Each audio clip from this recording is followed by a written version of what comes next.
should people elect you? For financial stability, I think I can do a better job regulating our budget as far as money. I cannot say right now as to the figures that are being presented are accurate.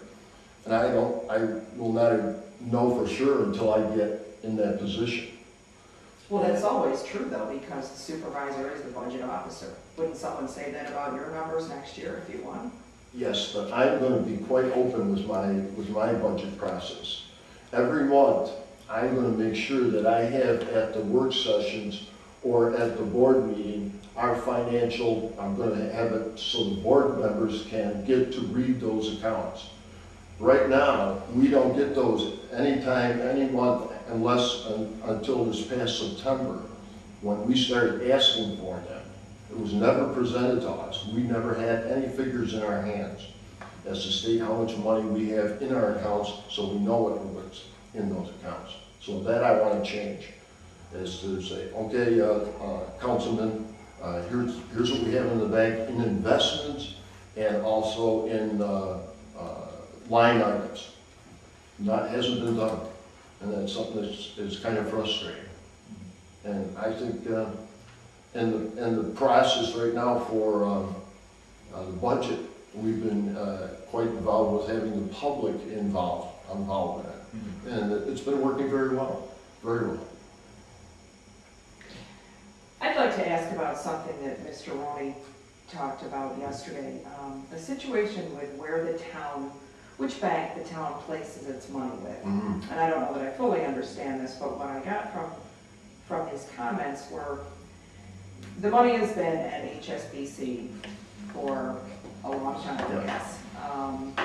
Mr. Roney said he found what would be a better deal through M&T, but there was some resistance because moving the money to a bank out of town, even if it makes more money, didn't seem right. Which is more important, keeping the money in town with a, I mean, it's Hong Kong, Shanghai bank versus M&T. Well, I think that's being carried a little far. Hong Kong China Bank. It's one of the biggest businesses in the United States and also in Buffalo.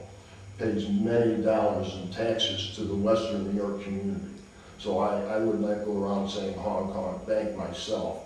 And the bank is our only bank in the town. And yes, we've used that bank for over and over for many years. And we had the Bank of Akron come in and put on a presentation. The M&T Bank put on a presentation. And then HSBC was not invited to put on a presentation.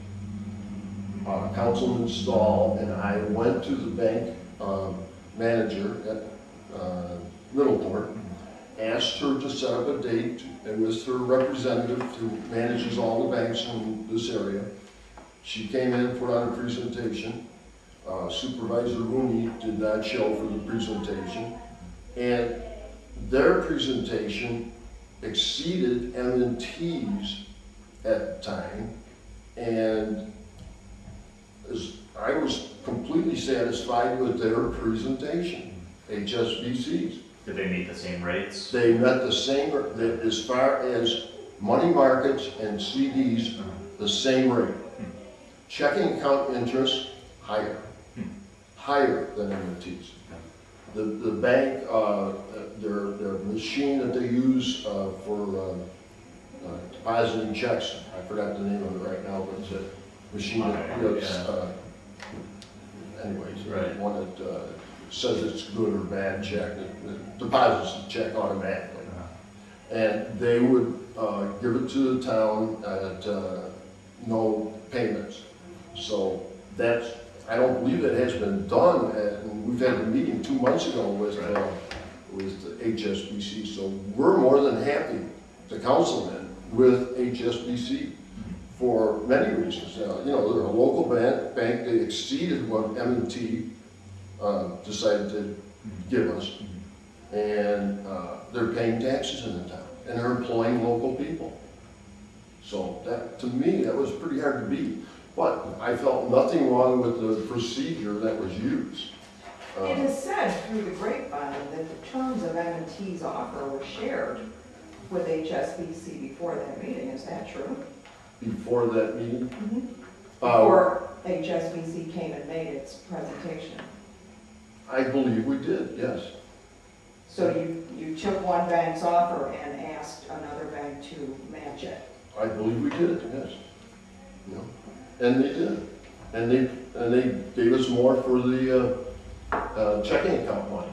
They had it. So, yes, they did. But that's the main reason. And the tax collector, in her process of depositing money, she collects the taxes in the town hall. She lives in Middleport. She drives directly to the bank, makes her deposits, goes home. Not out of her way. Right. If otherwise, she'd have to go to, well, Lockport. Right. Not much out of the way, but it is. And then back to Middleport. M&T said something like they might send a courier out, but this is the way it was on the bank. So that was Any issues beyond the budget? What's the next biggest issue beyond like the budget and the money? Is there like another issue in town that's pressing or important? Bridges, Bridges? yeah. The bridges. Okay. Now are those mostly state bridges or? Oh, no, They're town bridges? town local bridges, Okay. yes. And I don't know if you've been following it at all, but there's 3 of them that we've had repaired this year. Okay. And my feeling was, the engineer came in with a proposal of the 3 bridges for a fee of $750,000. They would be repaired for $750,000. Well, I said, okay, what is that per bridge? Well, they didn't know. Well, how can you do business if you just come in with a blanket thing for $750,000 and can't tell me what each bridge is going to cost? I think that's only good financial rationale is to ask what each bridge is going to cost. So he comes back with another figure, the engineer, of $980,000. Now it went up from 7 to 9, almost $1 million, is his estimate.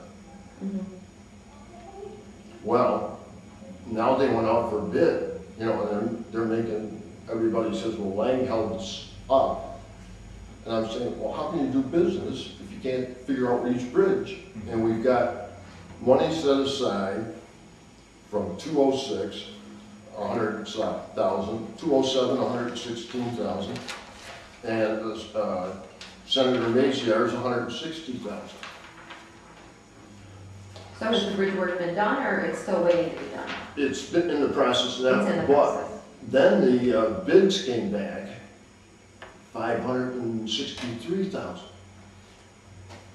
So we went from an estimate of 989,000, something of that nature, to 563,000.